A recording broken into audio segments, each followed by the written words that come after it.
Namaste.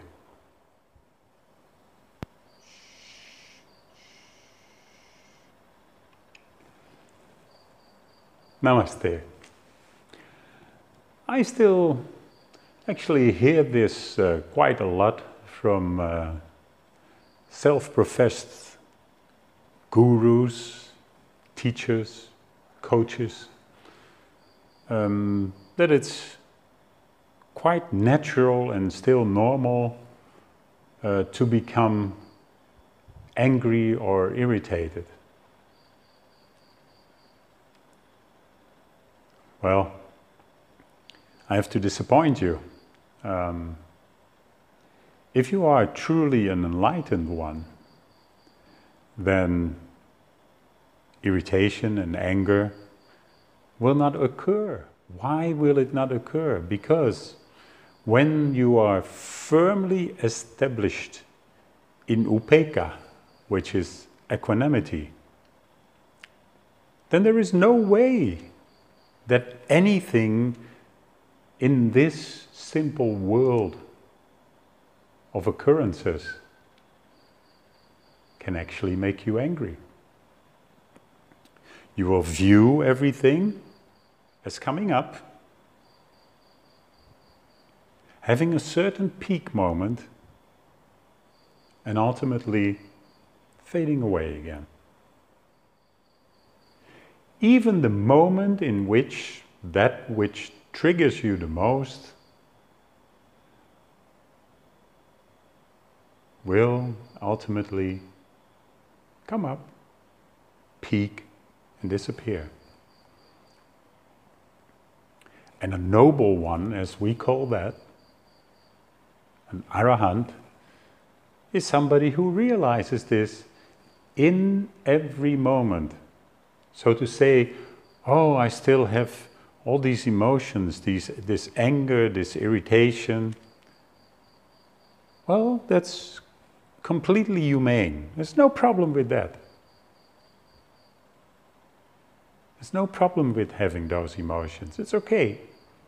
But it means that still having those emotions actually confesses you to the fact that there is still no enlightenment. And therefore, I started to investigate where these ideas came from. And I figured that what I saw a lot was that people think that mini enlightening moments, a sudden feeling of, hey, I realize this, that people confuse that with being enlightened. And even though they might have had all the other hardships, all the difficult aspects that have to do with the process of enlightenment, it doesn't mean that they're enlightened.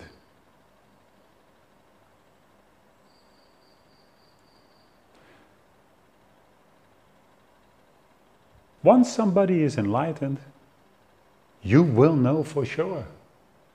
Once somebody is enlightened, there is no more irritation, there is no more anger. There is satisfaction and pleasure in every moment. Somebody is very easily content. Content with the food that's on their plate or in their alms bowl. Content with the place they sleep. Content with their circumstances. This easily contentedness is exactly one of the main characteristics of enlightenment. So, once you find this contentment in every moment, without even having a problem with the original circumstances of the moment. For instance, being poor, which is of course an important aspect for some people. Being poor, or having financial difficulties, or having a bad day, whatever that may be. All these circumstances are not crucial to the inner happiness of an enlightened one. The end of a love affair.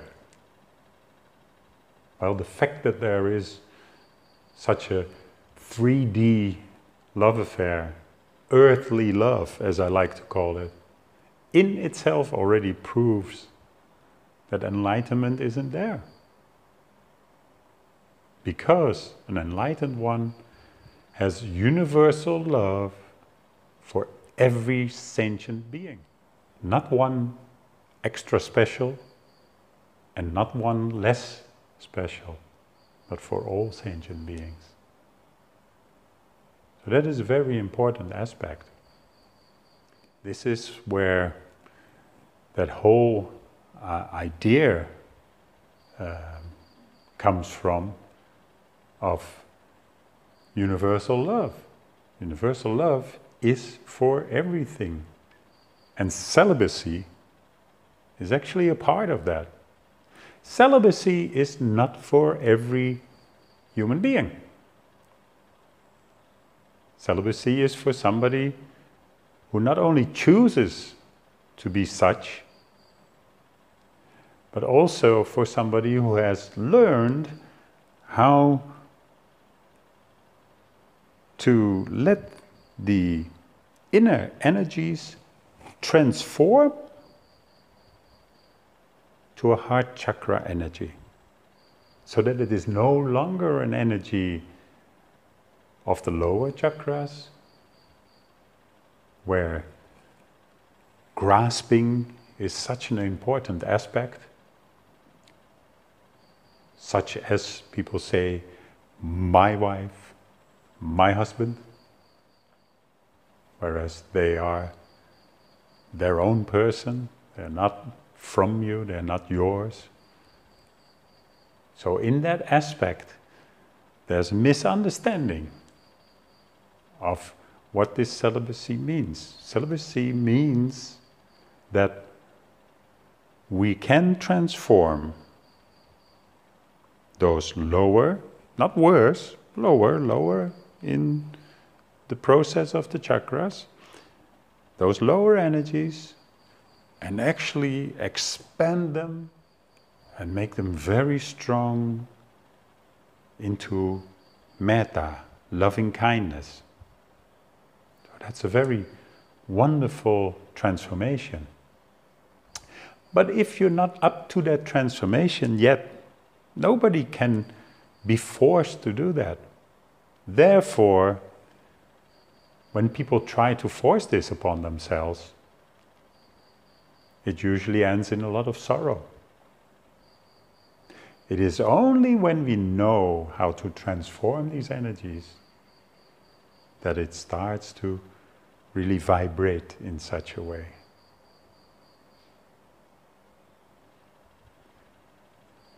So an enlightened one has no attachment to one specific person, and therefore not being attached to one specific person will not suffer anything that has to do with those attachments, nor the attachments to worldly other things, such as materialistic things, monetary things. None of those. They are not there anymore. They're not important. In any circumstance, that person will be totally happy and blissful. There is nothing that can stop that feeling. It is constantly there. Does that mean that an enlightened one does not know pain. Sure, an enlightened one knows pain, but he chooses not to suffer. And that's another very important aspect. To choose not to suffer. Because pain in this physical body and in this realm of existence is a given. It's very simple. We can see it all around us. But to suffer the pain is a choice. And that choice depends on how we transform whatever happens in the energetic field of whatever we feel in that moment. The deepest realization is that happiness was already there. It was deep within us, already there. It has never been divided. We only have to go there, and we find that it is still there. But we weren't paying attention to it. So therefore, when gurus, trainers, coaches, teachers say, oh, I still get angry, oh, I still suffer, oh, I have these strong emotions, there's nothing wrong with that. Nothing wrong with it. But if you ask me, are they enlightened people? Are they noble ones? Are they arahants? Are they maybe even Buddhas of this time and age? Then, alas, they are not. And that's a very important realization. Let's not confuse enlightenment moments, sparks of enlightenment, with the only constant thing that there is, which is total and pure enlightenment. Total and pure enlightenment is when Nibbana is realized. Nibbana is a realization. It's not a place. It's something that we can realize within ourselves. Hence the phrase Samma Sambuddhassa, which means enlightened by himself. So we can be enlightened by ourselves. And the reason we stop this enlightenment is a certain fear. Because realizing Nibbana actually means that there is no more I, there is no more me, there is no more fill in your own name. Fill it in. Put your name in the place. There is no more. And once that has happened, then you are one with Nibbana. It's a realization. And if you are of the same energy, if you are of the same value as Nibbana, then you and Nibbana are one. So, the energy is one with Nibbana. It's a realization in this moment. The moment that you die is the moment that you go into what we call paranibbana, which is that the body dies, but the energy was of the same value as Nibbana. So where will it go? There's only one place to go, Nibbana. What is so constant about that? Well, because it's one, there is no possibility that it comes up, it peaks and it fades away. Because coming up, peaking and fading away is always of dependent origination, which means that it depends on one thing and a certain grasping, attachment, which causes that to arise and to peak and to fade away. There is no more arising. There is no more peaking. There is no fading away. There is one constant stream of energy which is equal to Nibbana. Now, not everybody wants to strive for that. And that's okay too. You don't have to strive for Nibbana. Nobody has to strive for Nibbana. It is only when you fully realize that this is the end of suffering that you will get a very strong notion and strong urge to go towards that moment. So don't be afraid that Nibbana will suddenly happen. There's suddenly a realization. No, there's a long preparation, a long path that leads to that. And you will realize all these specific steps in the path.